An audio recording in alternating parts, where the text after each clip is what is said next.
একাত্তরের এই দিনে দেশের বিভিন্ন প্রান্তে পাক বাহিনী ও তাদের দোসরদের ওপর একযোগে সাঁড়াশি অভিযান চালায় মুক্তিযোদ্ধারা।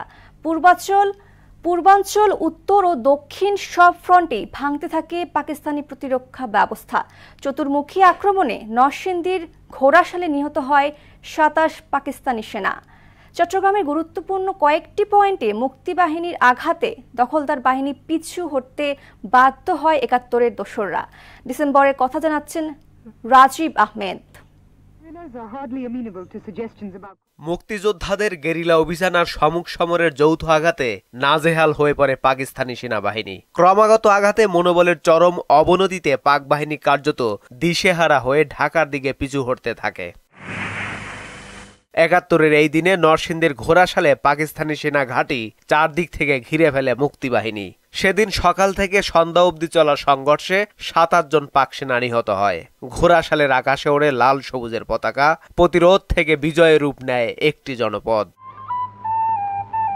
একই দিনে ব্রাহ্মণবাড়িয়ার আজমপুর রেল স্টেশন মুক্ত করে যৌথ বাহিনী। পাকিস্তানি সৈন্যরা রেলপথের পুনর্দখলের চেষ্টা চালালেও প্রবল প্রতিরোধে তা ব্যর্থ হয়ে লেজ গুটিয়ে পালাতে বাধ্য হয় দখলদাররা। একই দিনে পাকিস্তানি কমান্ডার মোসলেম উদ্দিনের নেতৃত্বে ময়মনসিংহের ভালুকার কাঠালি গ্রামে অগ্নিসংযোগ ও লুটপাট চালানোর চেষ্টা চালায় রাজাকাররা। মুক্তিবাহিনীর পাল্টা অভিযানে সেখানে ৩ পাক সেনা ও ২ রাজাকার নিহত হয়।